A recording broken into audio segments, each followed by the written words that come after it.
தேவனுடைய கிரியை. மனுஷர் நோக்கி பார்க்கிற அவருடைய கிரியையை நீர் மகிமைப்படுத்த நினையும். எல்லா மனுஷரும் அதை காண்கிறார்களே, தூரத்திலிருந்து அது மனுஷருக்கு வெளிப்படுகிறது. எலிஹு யோபுவுக்கு தேவனை பற்றிய சத்தியத்தை விவரித்து சொல்லுகிறார். தேவன் மகத்துவம் உள்ளவர், அவர் மகிமை உள்ளவர், தேவன் பராக்கிரமம் உள்ளவர். நாம் தேவனை பற்றி தியானிக்கும் போது நம்முடைய மனதில் தேவன் மீது பயமும் பக்தியும் உண்டாக வேண்டும். தேவனுடைய மகிமையையும் மாட்சிமையையும் தியானித்து தேவனுக்கு முன்பாக நம்மை தாழ்த்த வேண்டும். தேவனே சர்வ ஆளுகை உள்ளவர். தேவன் சர்வ சிருஷ்டிக்கும் தம்முடைய தெய்வீக பராமரிப்பை கொடுக்கிறார்.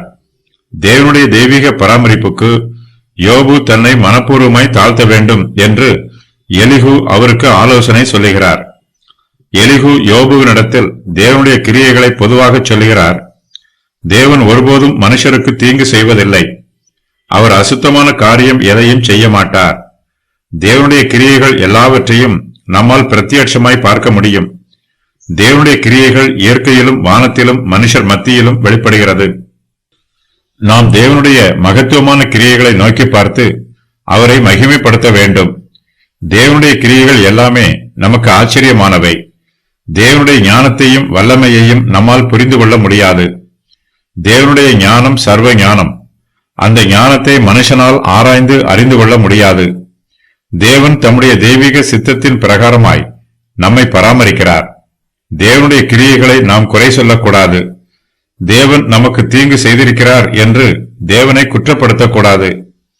நாம் இந்த உலகத்தில் எங்கு நோக்கி பார்த்தாலும் அங்கு தேவனுடைய கிரியையை நம்மால் காண முடியும். தேவனுடைய விரல் மகத்துவமான கிரியைகளை நடப்பிக்கிறது. தேவனுடைய விரல் என்னும் வாக்கியத்திற்கு தேவனுடைய அற்புதமான கிரியைகள் என்று பொருள். தேவனுடைய கிரியைகள் எல்லாமே அற்புதமானவை. வானத்தில் தேவன் சூரியனையும் சந்திரனையும் நட்சத்திரங்களையும் உண்டாக்கி இருக்கிறார். இவையெல்லாம் நமக்கு தூரத்தில் இருந்தாலும் எல்லா மனுஷரும் அதை காண்கிறார்கள். அவை தூரத்தில் இருந்து மனுஷருக்கு வெளிப்படுகிறது. வானத்தில் உள்ள நட்சத்திரங்களையும் பூமியில் உள்ள மிருகங்களையும் தாவர வகைகளையும் மனுஷரையும் பார்க்கும்போது தேவனுடைய சர்வ வல்லமையை நம்மால் பார்க்க முடியும். தேவனே சர்வ சிருஷ்டிகர். அவருடைய சிருஷ்டிகளில் பல நம்முடைய கண்களுக்கு பிரத்யட்சமாய் தெரிகிறது.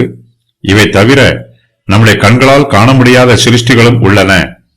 விஞ்ஞானிகள் இவற்றை விசேஷித்த கண்ணாடிகள் மூலமாய் பார்க்கிறார்கள்.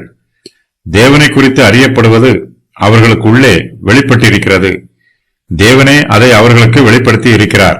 எப்படி என்றால், காணப்படாதவைகளாகிய அவருடைய நித்திய வல்லமை, தேவத்துவம் என்பவைகள் உண்டாக்கப்பட்டிருக்கிறவைகளினாலே உலகம் உண்டானது முதற்கொண்டு தெளிவாய் காணப்படும். ஆதலால் அவர்கள் போக்குச் சொல்ல இடமில்லை என்று அப்போஸ்தலர் பவுல் சொல்லுகிறார். ரோமர் 1:19-20. தேவனுடைய கிரியைகள் எல்லாம் நம்முடைய கண்களுக்கு ஆச்சரியமானவை. தேவனுடைய கிரியைகளில் ஒழுங்கும் கிரமமும் பரிபூரணமும் அழகும் இருக்கும். தேவன் எல்லாவற்றையும் சிருஷ்டித்து அது நல்லது என்று கண்டார். தேவனுக்கு நல்லதாக இருப்பது நம்முடைய கண்களுக்கு ஆச்சரியமானதாக இருக்கும். தேவனுடைய கிரியைகளை பார்த்து நாம் அவருடைய மகத்துவத்தையும் மாட்சிமையையும் சர்வ வல்லமையையும் உணர்ந்து அவரை துதிக்க வேண்டும். தேவனோடு வாக்குவாதம் பண்ணிவிடக் கூடாது. யோபு தேவனோடு விவாதம் பண்ணுகிறார். அது தப்பிதமானது என்று எலிஹு அவருக்கு உணர்த்துகிறார்.